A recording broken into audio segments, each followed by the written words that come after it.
mbokk yi ñu ngi leen di nuyu di leen dalal jàmm ci plateau l'invité de la mi-journée fii ci Walf TV tey ñu ngi am mbégte di dalal Djibril Ba moom moo jiite mouvement bi di progrès paix résilience et ouverture pour une gouvernance réussie au Sénégal mu bokk ci mouvance présidentielle bi bokkoon donc ci coalition Diomaye président Djibril maa ngi lay nuyu. Pierre maa ngi lay fay. ñu ngi lay gërëm bu baax si li nga ñëw wuy si suñu invitation. jërëjëf ñu ngi lay sant aussi bu baax di la gërëm ci invitation bi. jërëjëf ñoo ko bokk. ngir matal présentation bi yow ingénieur nga ci wàllum agroéconomiste. nekk itam ingénieur financier. nga am diplôme bi di MBA. ci finance ak management yaa ngi ko amee fële ca Corée du Sud. alors Sénégalais yi jàngee Corée du Sud daa mel ni bëri wuñu de bëri ngeen. waaw ba jamono bi ñu fay nekk nag bëri wuñu woon. on était au total su ma juumul 5 ou 6. mais léegi commencé na bari parce que ñuy am 10 15 voilà donc commencé na yokku léegi. foofu yan matière moo ëpp ñi ngeen di suivre foofu bu ngeen jógee Sénégal. bon tout yëpp am na fa ça dépend rek ci nit ki li mu bëgg mais man finance laa def amoon naa possibilité def agriculture amoon naa possibilité def pêche amoon naa possibilité def leneen mais quand même tout dépend de l'étudiant voilà. amul woon benn barrière ci wàllum langue bi. waaw bi ñuy doog a ñëw nag. def nañu 1 an de langue. parce que balaa ngay démarrer sa formation master wala doctorat forcément da ngay jàng langue bi. ba am ci benn niveau 4 boo amul niveau boobu da ngay dellu sa dëkk. instant bi da ngay wax sud-coréen. waaw maa ngi làkk coréen normalement maa ngi làkk coréen. jërëjëf après bu ñu demee nga jàngal bu ñu waxee bonjour. incha allah d'accord. alors actualité bi nag mooy li am démb ca assemblée nationale. premier ministre delluwaat fa muy ñaareelu yoon depuis ba mu defee déclaration de politique générale ngir tontu ci ay questions wu député yi nag yi benn wàll bi ñu bokk si opposition bi ñoom dañ kaa boycotté woon. alors ci forme bi démb li nga gis assemblée nationale naka nga koy apprécier. waaw d'abord balaa may dugg ci sa question. damay wax ni rafetluwuma boycott bi nga xam ne une partie de l'opposition def nañ ko man damaa jàpp ni ñoom dañ leen a fal. damaa jàpp ni ñoom amoon nañu occasion pour ñëw pour waxal askan wi donc gisuma lan moo war a tax ñoom ñu boycotter assemblée nationale d'autant plus que ils ont été élus pour ça donc vraiment loolu nekk na loo xamante ni rafetluwuma ko. bu ñu gisee taxawaayu premier ministre démb est-ce que joxu leen raison ñi boycotter ndax premier ministre démb dafa agressif woon lool. waaw xam nga premier ministre moom premier ministre la. dafa am rôle am dañ koo nommé mais ñële ay élus du peuple lañ. peuple bi moo leen kii te yàlla def na tey. assemblée dafa mel ni rek football boo xamante ni règles yi leer na naññ stade bi nga xam ne fa ngay footballee dafa nekk stade boo xam ne dafay répondre aux normes internationales arbitre bi dans ce cas là mooy le peuple donc je ne vois pas lan moo tax ñoom ñu war a boycotter ñoom waroon nañoo ñëw comme ni ko en tout cas l'honorable député Pape Djibril Fall defee waroon nañoo mën a ñëw ñu amee seen xalaat ñu wax ko parce que écran yi ñu ngi daw population yi ñu ngi suivre donc gisuma lan moo tax wala lan moo war a tax ñuy boycotter en tout cas kii boobu. ñuy boycotter dañoo daw bien sûr. dañoo daw lu ñu ragal ci Sonko bay daw. parce que daw laa ko mën a jàppe parce que Ousmane Sonko c'est le premier ministre ñoom askan wi moo leen fi teg Ousmane Sonko dafay ñëw indi argument ñoom aussi ils ont la possibilité ñu ne li nga wax kat d'accord naa ci li nga wax d'accorduma ci nii laa ko xalaate nii la war a demee loolu ku nekk sañ nga ko yàlla def na assemblée nationale gendarme yi ñoo nga fa mosoo dégg rey nañ fa nit. mosoo dégg doon nañ fa nit alors lu fa mënta am aussi on a la possibilité ñu régler ko donc gisuma lan moo war a tax ñu boycotter comme ni ko tubaab di waxee la politique de la chaise vide mësul régler dara boo interroger un peu l'histoire politique du Sénégal da ngay xam ni ñi ko mës a def ñëpp muy dialogue ak lu mu mënta doon bañ a dem après ñoom ñooy payer les pots cassés mais ici malheureusement xëy na ñoom bu ñu fa ñëwoon du ma ne mën na gën a relever niveau bi waaye au moins dina mën a permettre population yi nga xam ne ñoo leen fa teg ñu mën a gën a mën a apprécier. parce que en démocratie dañu naan assemblée nationale c'est le lieu du débat par excellence donc tey démb raté nañu une belle occasion d'un débat démocratique. non raté nañu dugg ci quelques questions de fond. raté nañu occasion xam nga Ousmane Sonko des fois boo xawee gàtt xel tuuti da nga naan dafa mel ni opposition bi dañ koo ragal parce que moom yàlla moo ko may un peu ci wàllu ci interagir ak un opposant xam nga li ma la wax boo xoolee la dernière fois da ngay jàpp ni dafa mel ni da leen a malmené woon la dernière fois aussi démb boo gisee le premier ministre ni mu ñëwee da ngay xam ne kii vraiment il s'est préparé. dafa comme d'habitude sur ses gardes déjà. waaw mais xam nga c'est mais est-ce que loolu c'est le but du jeu. waaw gis nga ñëw pour dagg santé pouvoir fii opposition fële. gis nga on a une opposition boo xamante ni man personnellement li ma jàpp il faut être très ferme avec elle. opposition actuelle bi il faut être très ferme avec elle parce que gis nga réew du ay caaxaan mënuñu bàyyi dëkk boo xamante ni opposition day nekk ci presse bi wala ay chroniqueurs nekk ci presse bi lu leen neex wax. mais l'opposition est dans son rôle. Parfois on est d'accord elle a le ministère de la parole. mais il faut mais d'accord on est d'accord mais ku nekk da ngay joxe information boo xamante ni du am jeexital ci relation yi nga xamante ni population yi ñu ngi koy am à la base du am jeexital ci la sécurité publique.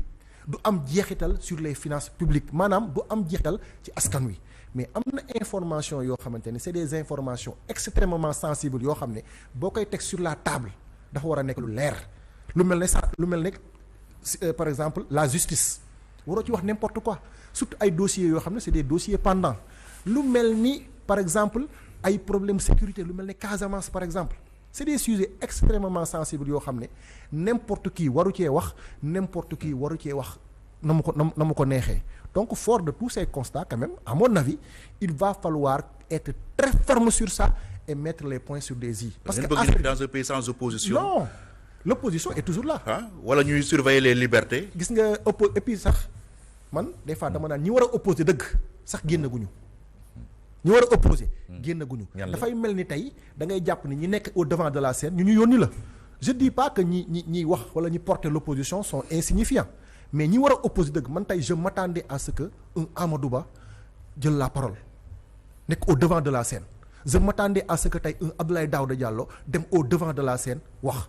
Amadou Ba moom jour Korité bi nee na nañ leen bàyyi ngeen liggéey. je m'attendais à ce que ces ténors là de l'opposition ñu nekk au devant de la scène pour porter en tout cas le débat pour porter le combat entre guillemets beneen bi moom mooy mënuñu comprendre tey ñu def ay audit parce que booy gis premier ministre parfois moi je le comprends nga def ay audit commandité ay audit mu génn ay résultats parfois tu te dis que mais man li ma tiim nii naka la mën a nekkee quoi ça lii da nga naan lii moo raw waxuma sax détournement mais lii moo raw crime contre l'humanité parce que gis nga tey résultats yi nga xamante ni le gouvernement mettre na ko à nu ba pare Cour des comptes confirmer ko par rapport à la dette publique par rapport ak information yi ñu joxoon ak li nga xamante ni mën na teg sur la table malgré tout ça l'opposition est toujours dans la manipulation est-ce que dañuy bàyyi noonu non est-ce que dañuy bàyyi noonu te boo sentiree le peuple da nga leen di noppiloo non xam nga dañu leen mënuñu noppiloo kenn parce que ku nekk am nga droit wax sa xalaat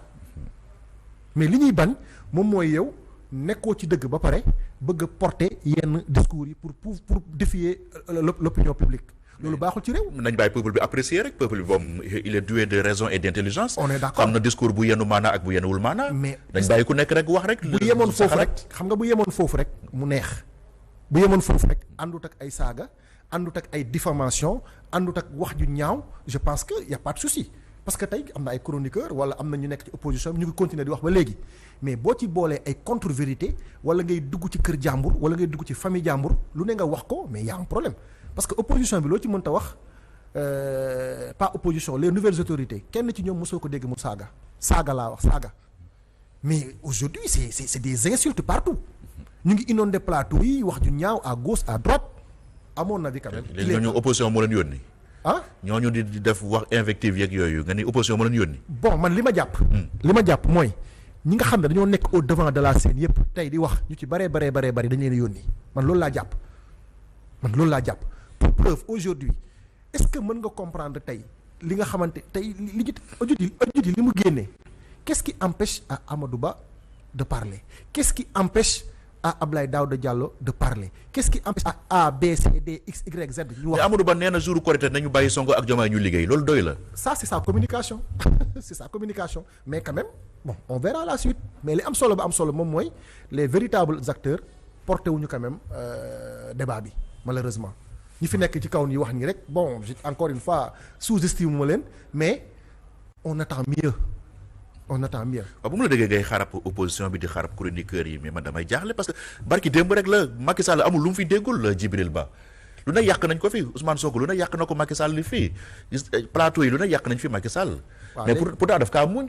xam nga man dama bokk. moom dafa leen gën a yaatu dënn wala. dama bokk ci ñi nga xam ne bu ma sañoon sax lu ci bëree bëri du ñu ñëw en arrière. mais malheureusement tey on est attaché par. day baax ñu convoquer le passé. pour mën a expliquer li xew tey. falaa jëm tey malheureusement régime bi tey acte bu mu posé il faut mu interroger le passé. et à tout point de vue. boo fàttali ko Macky Sall moom moo fi doon jéem a forcer 3e mandat.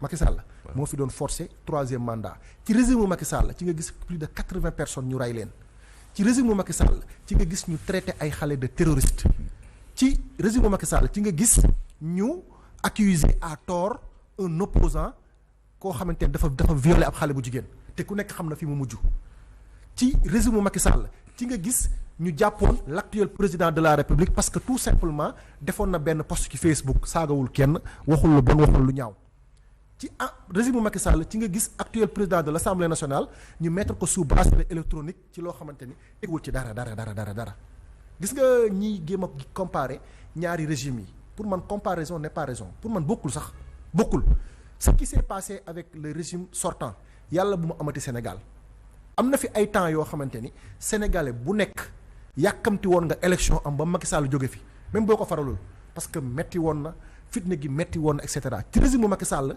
ci nga doon gis en pleine pandémie de Covid ngay gis loo xamante ni xam nga ni lii jaaduwul jamono bi nga xamante ni oxygène dafa manqué jamono bi nga xamante ni def nañ ay restrictions nga xam ne le petit producteur il a des difficultés pour écouler sa production ci nga doon gis ay nit yoo xamante ni dalay leen ni ñii ñu ngi salfaañe alalu réew mi.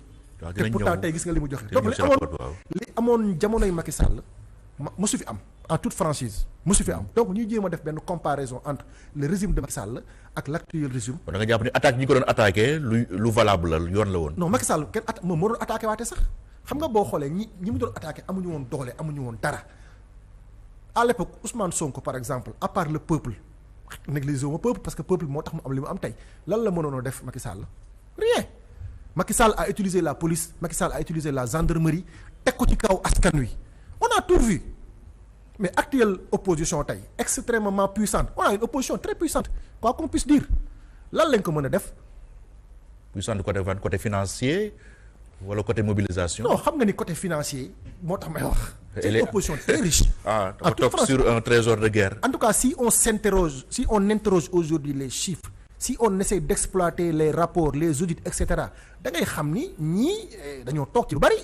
déjà gis nga ñenn proposition yi nga xam ne ñenn ñi ñu ngi koy commencer def par rapport ak en termes de caution pour ñu mën leen bàyyi loolu fii Pierre xam nga ni loolu fii la fekk donc c'est pour dire que opposition la boo xamante ni dañu nekk dans la manipulation gis nga manipulation bi ñu nekkoon démb wurut gi ñu nekkoon démb naxaate bi ñu nekkoon démb moom lañ bëgg a continuer te nag dañuy woote rupture promesse électorale la gis nga les nouvelles autorités là elles n'ont pas le droit de baisser les bras dañu war a dem jusqu'au bout xaalis bi dafa war a ñëwaat ñi nga xam ne dañoo nekk fii di inonder plateau yi di saaga opposants yi nga xam ne lu neex waaye def réew dañ koy defar comme wax nga ko sànq man am naa chance su dem dans les pays asiatiques mais ñàkk teggin gi nekk fii ñàkk ormal autorité bi nekk fii Sénégal amul ci benn dëkk amul là-bas quand l'autorité dit que c'est vert tout le monde suit mais tey Sénégal yàlla def na am nañ chance am nañ des leaders yoo xamante ni une très grande partie de la population topp nañ leen mais on en profite boole suñuy xol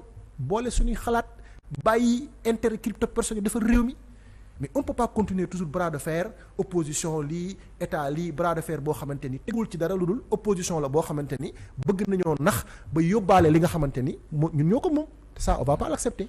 est-ce que seen véritable adversaire du beneen opposition bi maanaam la demande sociale. waaw xam nga mën naa ni lépp tout est lié. xam nga tey déjà la demande sociale. boo gisee mu metti tey. mooy opposition bu mag bi de. fa lañ xam nga lu ñu ko teg. lu ñu ko teg moom mooy la situation bi nga xam ne hérité nañ ko tey bu fekkonte ni dinaay faral di ko wax bu fekkonte ni tey PSE doxoon na même bu fekkante ni ay golo ñoo ngeen baal ma ci wax ji mooy ñooy diriger réew mi parce que su ma gisee ma ni golo day yàq mën nañoo toog 2 ans yoo xam ne dañuy yàq mais du am jeexital mais le régime sortant jóge na fi 1 an après gars yi nekk ci ay difficultés. ça veut dire que seen politique gouvernementale dafa échoué PSE ban impact la am amul impact. bu fekkoonte ni am na impact sur le panier de la ménagère, investir nañ ko dans l'agriculture, investir nañ dans l'élevage, dans la pêche, régler problème de l'employabilité et de l'emploi des jeunes, mais gars yi bu ñu ñëwee dañuy mën a souffler. mais def nañ ay dépenses budgétivores yoo xamante ni te dépense la yoo xamante ni xam nañ léegi commencé naa leer suñu bopp lan moo taxoon ñu engagé ce genre de dépense commencé nañ ko xam léegi. donc bu fekkoonte ni ñoom li ñu waroon réussir nañ ko à date ni mu war a metti du méttee noonu. gis nga tey engagement bi les nouvelles autorités am, patriotisme bi nga xamante ni tey les nouvelles autorités am nañ ko, moi je sais que bu fekkoonte ni tey fekk nañ fi vraiment benn hérité nañ une situation assez favorable, je pense que dans le court terme Sénégal dinañ ko séntu fa sore. léegi mais PC boobu est-ce que ba ngeen ñëwee mënu leen ko woon rek rectifier waat corriger ko ngeen continuer ko, parce que de l'avis de beaucoup d'experts quand même c'était un bon programme. Bon, on ne dit pas le contraire, parce que programme boo gis il y a des hauts et des bas, mais quand même force est de constater que PSE maanaam daf ñu proposer une économie extravertie en quelque sorte. xam nga tey boo jëlee ñaan pyramide de Maslow, maanaam dañoo hiérarchiser besoin doomu aadama. les besoins primaires. mais jamono bi ngay jël xaalis di ko dugal ci TER bi, jamono bi ngay jël xaalis di ko dugal ci BRP, mais en ce moment on n'a pas réglé le problème de la reconstitution du capital semencier. En ce moment boo demee ci vallée bi on a des difficultés pour réhabiliter certains aménagements. boo demee ci yenn zones yi on a la possibilité d'organiser les producteurs. boo demee ca àll ba ca Ziguinchor par exemple da nga gis structure d'appui technique boo xamante ni dañuy am sa problème mu carburant pour répondre aux préoccupations des producteurs à la base. Imaginez tous ces milliards là bu ñu ko jëloon injecté ko dans des secteurs créateurs de richesse, mais heure bi du metti, mais malheureusement defuñu ko. dañ ko jël dugal ko ci ay secteurs yoo xamante ni dama ne amul impact direct, mais c'est très négligeable loolu moo ñu topp tey. malheureusement parce que gouvernement bi mi ngi soxla 18 500 milliards ci premier quinquennat bi ci référentiel Sénégal 2050 bi suñu dette toll ci 18 000 milliards finalement nan la ñu nar a def ba génn si. waaw xam nga loolu moo tax sànq maa ngi la koy wax ci version tubaab bi. loolu moo tax tey gis nga gouvernement bi ñu ngi def ay arbitrage, ñu ngi def ay ventilation pour au moins pouvoir en dehors même du financement de l'économie pour fay salaire yi, le fonctionnement de l'État. Et démb premier ministre wax nañ ko on va tout faire pour revoir un peu l'exonération aux impôts. loo daan gis da ngay jékki-jékki Pierre ñëw parce que il est dans le dispositif, parce que am na mbokk à gauche et à droite nga exonéré ko comme ça. am na fi ay sociétés yoo xamante ni daaw ñu fay li ñaan l'IS, impôt sur le revenu, IR du moins daaw ñu ko fay. tout ça dañ koy xool. bu dee côté importation boo gis nga li nga xamante ni gouvernement bi def na ko bii passé maanaam dañoo juguler un peu à l'importation. pomme de terre duggul, soble duggul, dinañu permettre ñu mën a gagner foofu ay devises au profit de la production agricole. donc bëri na ay arbitrage yoo xamante ni état bi mu ngi koy jéem a mettre en place pour non seulement régler en tout cas le quotidien des Sénégalais, mais financer l'économie. wax nañ ko sànq aussi emprunt bi nga xam ne def nañ ko sur le marché en tout cas financier domestique, loolu aussi mu nekk stratégie boo xamante ni dañ ko mettre en place. et puis lu am solo la parce que boo ko defee au niveau local dina la mën a permettre un peu nga esquiver les surcoûts yi nga xamante ni c'est lié un peu à la devise, parce que libellé dette bi en franc CFA lay doon. bu inflation amee ki dollar beeg yooyu du impacté. le premier ministre ne le pays est en ruine. Finalement on n'est pas aussi en ruine que ça ah. waaw xam nga tey. ngeen woote 105 milliards am finalement 405 milliards te délai bi sax jotagul. waaw xam nga loolu lu ko waral. c'est l'exercice de la vérité. aujourd'hui gars yi dañu nekk dans le principe de jubal jubanti. ba pare continuer di ko def boo xoolee comportement ak attitude bi nga xam ne gars yi am nañ ko vis-à-vis de la cour du rapport de la cour des comptes. ñoom bu ñu ñëwoon taf yëngal tey ñëw bëgg a fat rek continuer affaire yi di nga gis investisseurs dañuy commencer téye seen loxo. mais gis nañ transparence bi nga xamante ni gars yi ñu ngi koy incarner, gis nañ rigueur bi nga xamante ni dans la gestion des ressources publiques autorités yi ñu ngi koy def. loolu moo tax investisseurs yi ñeme te ba léegi da ngay gis ni les nouvelles autorités loo ci mën ta wax la ñu diggee woon ak population yi ñu ngi dans cette dynamique. tey Ousmane Sonko dafa mel ni Ousmane Sonko ba nga xamoon ba muy opposé moom nga xam ba léegi entre guillemets en terme de respect, en tout cas en terme d'engagement citoyen. Ousmane Sonko boobu moo fi nekk ba léegi maintenant gis naa yaa ngi ree peut-être mën nga bañ a d'accord ci sa façon de faire. non question boobu leneen la voilà mën nga bañ a d'accord ci sa façon de faire. mais quand même ku nekk xam na ni alalu réew mi dafa mel ni alalu boppam la noonu la ko jàppee. je le dis pas parce que pour le faire plaisir, je le dis pas parce que c'est Ousmane Sonko, parce que loolu mooy constat bi. suy wax ci ressources publiques suy wax ci gestion de l'État da ngay xam ni kii kafewu ko da ngay xam ni kii c'est quelque chose qu'il porte dans son cœur. donc ça aussi c'est rassurant loolu moo tax nag vraiment principe de jubal jubbanti boobu moo tax tey investisseurs yi continuer attachement bi ñu amoon ak gëm-gëm bi ñu amoon envers les nouvelles autorités ñu continuer ko ba léegi. loolu moo tax gars yi laaj 150 milliards ñu jox leen 405 milliards avant même kii bi di jeex. ñu échéance. waaw ñu wax ci wàllum rapport force Covid bi. depuis démb daal gis nañu ni machine bi daal dafa mel ni dafa nekk en branle convocation yi bëri na ñi ngi annoncé ay garde à vue ak ay possible même placement sous mandat de dépôt peuple bi mi ngi ko doon réclamer finalement une demande satisfaite la wala da nga jàppale nañ ci teey ndaxte affaire de justice la te justice dafa xaw a sew. waaw man dama naan déjà damay rafetlu gouvernement bi ni mu ko defee bu ñu ñëwoon rek def ko rek dañ naan acharnement la am na. avril daaw la woon n'est-ce pas lañu egsi au pouvoir tey on est un an après ci la ñu commencé convoquer ñenn ñi par rapport ak programme Covid bi ça veut dire quoi ça veut dire que l'État a pris tout le temps la justice a pris tout le temps pour étudier les dossiers. te rapport Macky Sall la ko defoon. waaw sur demande des bailleurs. mais rapport boo gis mën nañ ko defaraat parce que c'était yow même c'est comme un projet. boo hérité d'un projet boo ñëwee fekk fa une situation de référence am nga possibilité aussi revisiter am nga aussi possibilité def ce qu'on appelle un diagnostic situationnel léegi bi ñu xool ñoom pour revenir jël nañu le temps qu'il faut étudier les dossiers commanditer ay études pour xam exactement qu'en est-il par rapport à la gestion de ce dossier-là maintenant tey résultats yi génn nañ il y a quelques mois population yi commencé woon nañu sax mere les autorités parce que non boobu ba léegi ñoom ñoo ñu waxoon gars yi dañoo jël xaalisu Covid bi et cetera reddition des comptes yéex na mais nag alhamdulilah jël nañ le temps qu'il faut résultats yi commencé na génn on a commencé à convoquer des gens maintenant on va voir ce que ça va donner certainement ñeen ñi naan le temps de la justice n'est pas le temps des hommes mais loo ci mënta wax commandité nañ ay études résultats yi génn nañ maintenant on va voir dans les jours à venir ce que ça va donner. léegi lan mooy objectif bi est-ce que dugal nit ñi kaso la wala récupérer xaalis bi wala ñaari yëpp. il y a plusieurs objectifs. objectif bu njëkk bi moom mooy promesse électorale la woon déjà il faut la respecter du moins. ñoom ñoo taxaw fii ne bis bu ñu leen jëlee teg leen à la tête de ce pays danañu saytu alalu réew mi ñu élire leen à 54%. c'est une promesse électorale.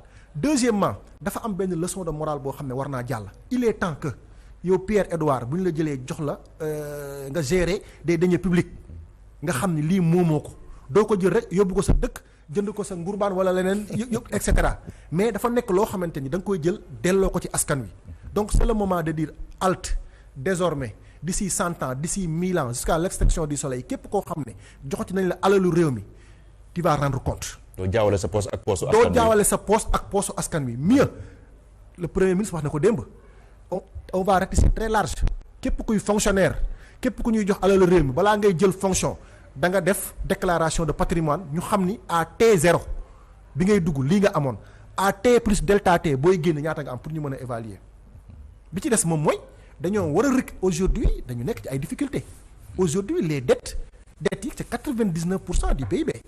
donc il faut ñu am ay ressources dañoo war a indi xaalis boobu teg ko sur la table pour que ñu mën a financer l'agriculture ñu mën a financer l'éducation ñu mën a améliorer plateau technique yi nga xam ne moo nekk ci dans les hôpitaux et cetera donc c'est à plusieurs niveaux donc force est de constater quand même na xaalis bi ñëwaat justice na def li mu war a def ku nekk la nga ca war a am nga am ko ca. léegi ak situation financière bu difficile lu réew mi est-ce que gouvernement bi dafa war a revoir ses ambitions à la baisse surtout concernant le référentiel Sénégal 2050. bon xam nga gouvernement la stratégie gouvernementale elle est dynamique elle est très dynamique et puis ça dépend de plusieurs facteurs déjà tey gis nga problème bi nga xam ne moo nekk diggante Chine ak États-Unis guerre commerciale. Voilà par rapport ak taxes yi mën na day impacter day am jeexital ci ñun donc progressivement en fonction des paramètres qui vont se présenter état bi dina apprécier xool c'est vrai que aujourd'hui quand même soxla nañu xaalis maintenant on va faire des arbitrages la dernière fois on a pu collecter 405 milliards on a supprimé conseil économique social et environnemental supprimé nañ HCCT ñu ngi commencer dégager des stratégies côté fiscalité pour diminuer un peu pour pouvoir collecter sur l'impôt sur les revenus au niveau des sociétés xoolaat exonération yi nga xam ne wax naa ko sànq dañ ko doon defee di n'importe comment donc on est en train de en tout cas de faire des arbitrages de ventiler à gauche et à droite pour pouvoir financer l'économie. Maintenant lancé nañ fi aussi diaspora bond ak et cetera on est en train aussi de faire un clin d'œil au secteur privé local pour ñu gën a participer un peu au financement de l'économie. Je pense que aujourd'hui quand même l'espoir est permis jàpp naa ne daal bu ci ñëpp jàppee population yi jàpp ci secteur privé bi jàpp ci opposition jàpp ci gouvernement jàpp ci je pense que dans le court terme jàpp naa ni daal la nga xam ne bëgg nañ ko muy émergence danañ ko am incha allah. jërëjëf Djibril Ba ñu ngi lay gërëm bu baax nga nekk ingénieur agroéconomiste ingénieur financier nga nekk titulaire d'un MBA en finance et management jàngee ko fële ca Corée du Sud nga nekk président mouvement progrès di paix résilience et ouverture pour une gouvernance réussie au Sénégal bokk ci mouvance présidentielle bi ñu ngi lay gërëm bu baax. merci beaucoup Pierre. merci jërëjëf mbokk yi fii la ñuy yem ak yéen ci invité de la mi-journée ñu leen di gërëm ci li ngeen ñu doon suivre di leen jox rendez-vous suba ak jàmm jërë ngeen jëf.